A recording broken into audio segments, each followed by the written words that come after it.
We are going to continue taking notes over chapter 30, and we've gone through some basic information about the structure of the atom and the symbology of how we write nucleons of atoms. This is the atomic mass number, this is the atomic number. Of course, it's the atomic number that determines the number, or it's the atomic number, that's the number of protons, and that determines what element that element is, or that atom is. We've gone through a discussion of isotopes, and then we went through discussion of eventually density of the nucleus of the atom. And we did an activity where we determined the mass of a 1 centimeter cube filled with nothing but neutrons. And today we left off right about here with our notes. And today we're going to start talking about nuclear mass and binding energy. You can stop and pause this video at any time. I'm going to be discussing, and I strongly suggest that you write this information down. So this is what we have. Nuclear mass can be expressed in unified mass units. Hopefully you've had this in chemistry. This might be a little bit review of chemistry, hopefully, so I'll just go through some basic stuff. The standard unit of mass for atomic mass unit is carbon-12, and that's defined as 12.0000. Many zeros you want to, it's exactly 12 atomic mass units. That's the definition of an atomic mass unit. And if we compare the masses of subatomic particle like a neutron compared to carbon-12, this is the mass of the neutron, this is the mass of the proton, and this, even though this is a hydrogen atom which has one proton in it, so one proton, one nucleon, atomic mass number, atomic number are the same, but it also has one electron in it. So this mass, which you can actually find on this isotope info, which is on your page in LMS, is also the information in the appendix in the back of your textbook. So if we look at hydrogen 1 right here, hydrogen 1 is this one. This is where we get that atomic mass from. And these masses of these atoms in this column include the masses of the electrons. We'll talk about how that works out when we do calculations with those here in just a little bit. So the masses of atoms include the mass of electrons. So let's take a look how that works. This is the mass of a proton, which is basically the nucleus of a hydrogen atom with one proton in it. But this is the mass of the hydrogen atom taken from this table, that number right there. If we subtract those two masses, we get this mass, which is 0.000549 atomic mass units. Convert that to scientific notation, we get 5.49 times 10 to the minus 4 atomic mass units.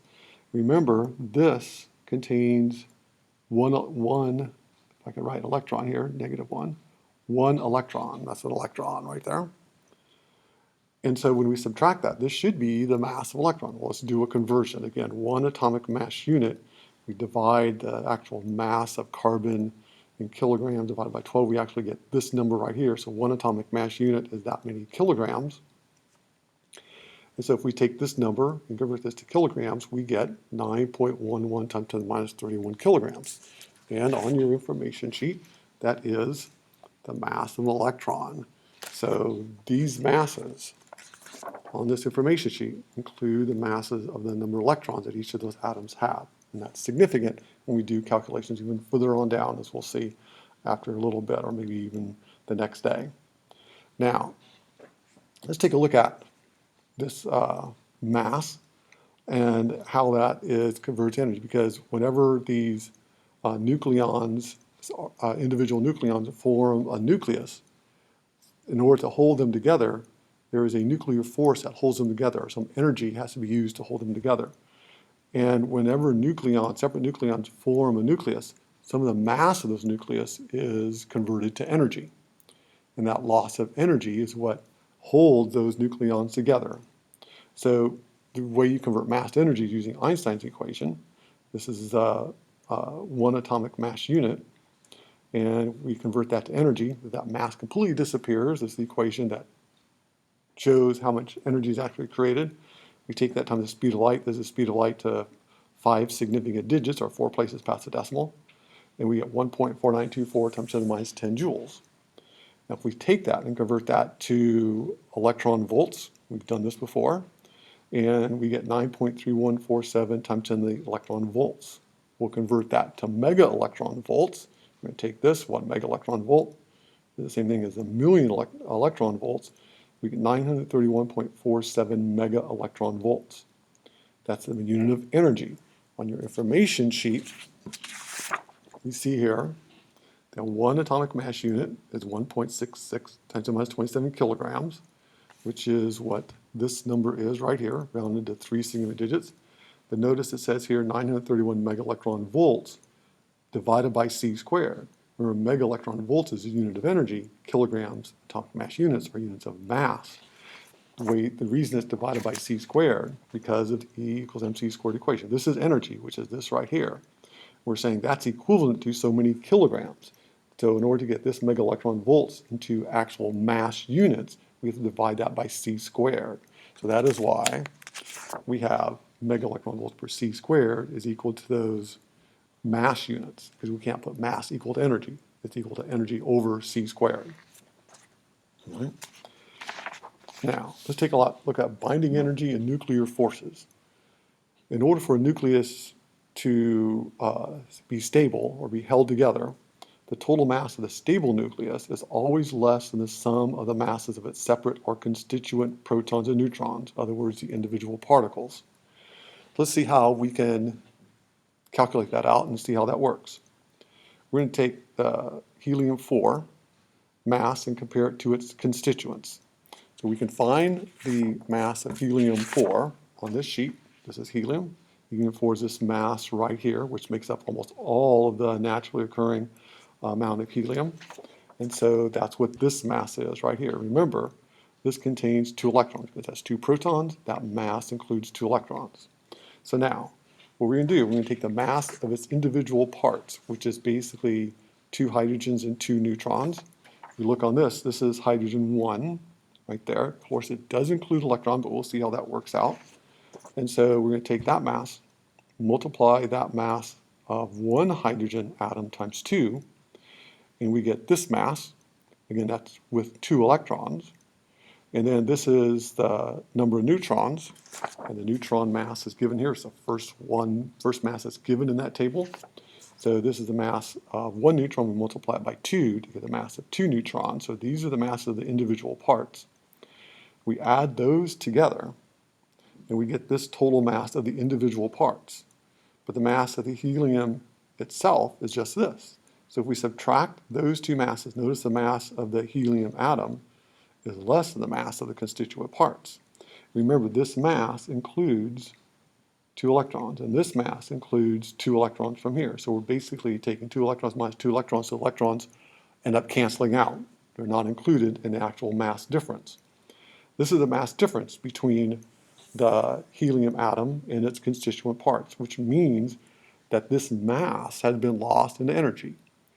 And that is basically the amount of energy. If you want to separate those parts again, you have to put that much energy into it to break those individual parts into its constituent particles.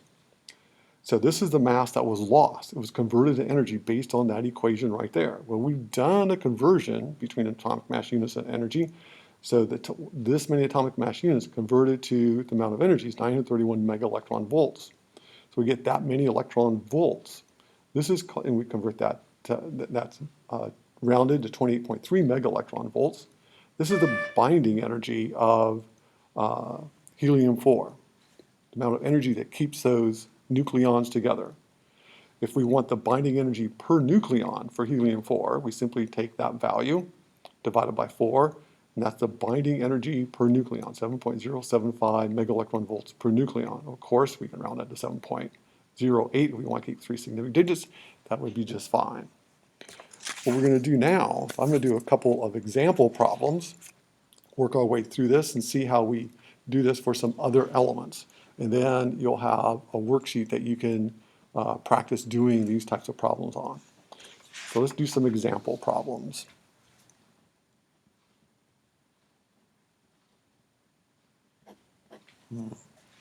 The first one we're going to do, we're going to take boron, I'm going to write it this way, this is boron 11, which is the same thing as saying boron 11, and boron has 6 protons.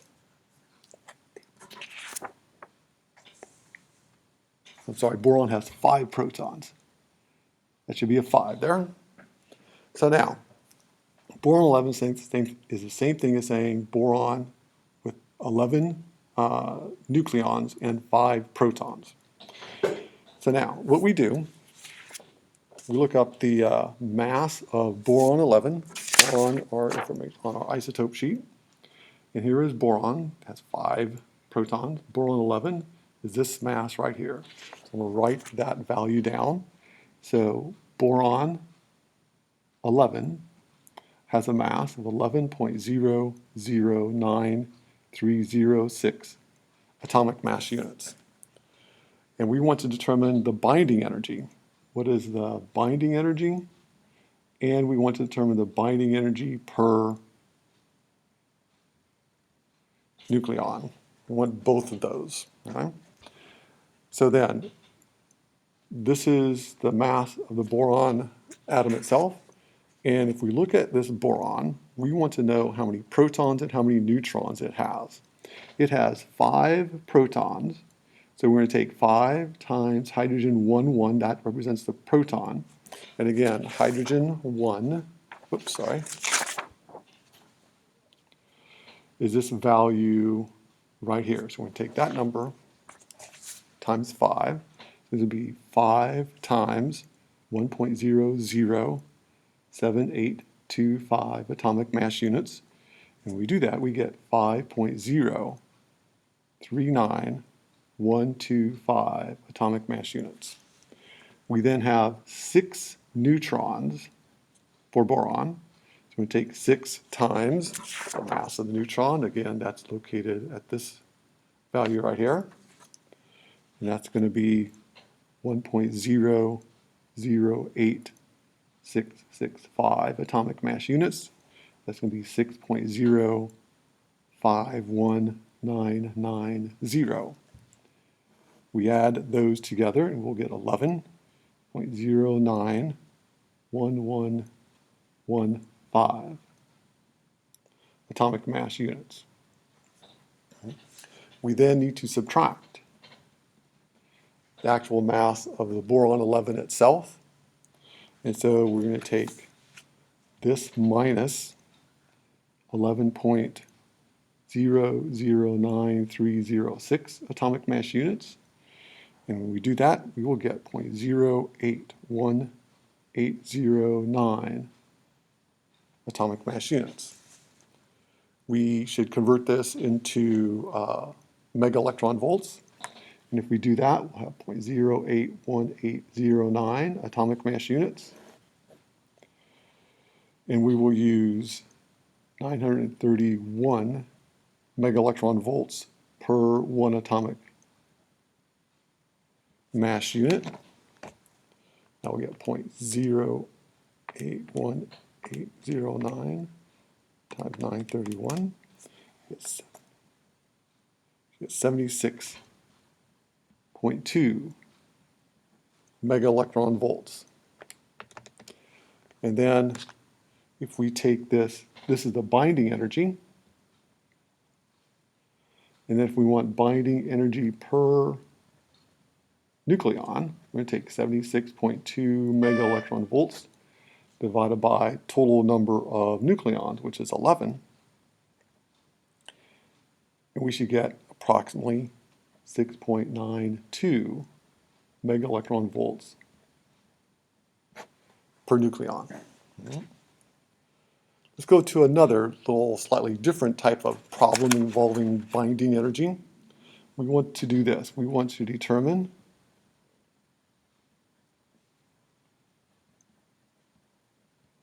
the binding energy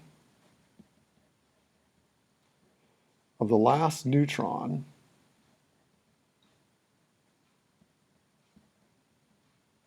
in phosphorus 32. Phosphorus 32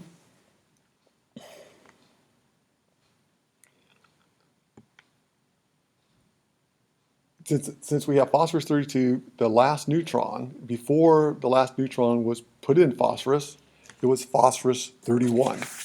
If we look at phosphorus, I'm going to put on a sheet here. This is phosphorus 32, and all phosphorus contain 15 protons. So phosphorus 31 still contains 15 protons, but one less neutron. So basically we're saying, if we take phosphorus 31, we add one more neutron to it. What's that binding energy? So let's take a look. So this is how we do this. We start with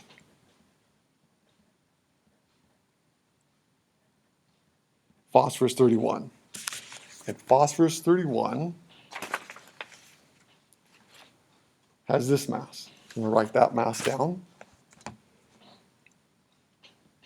which is 30.973762 atomic mass units.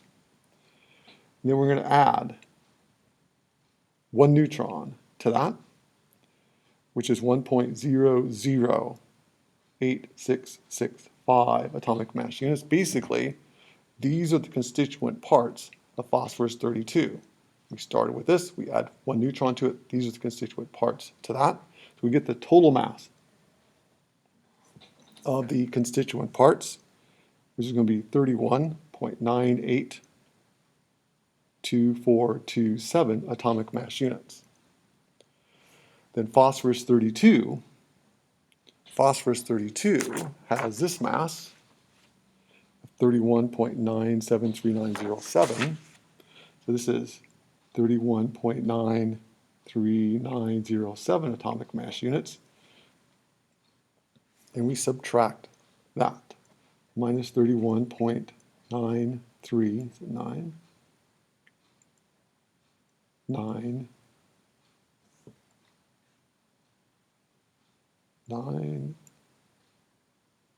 Sorry, make sure I get this right.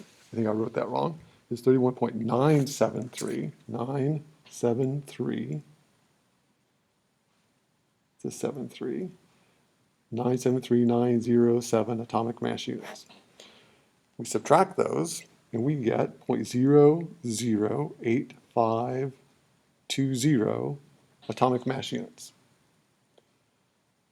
Convert that to megaelectron volts, 0.008570 atomic mass units. It's 931 megaelectron volts per 1 atomic mass unit. That's going to be about 7.94 megaelectron volts. So that's the binding energy of the last neutron to go into that nucleus. We'll stop there for today.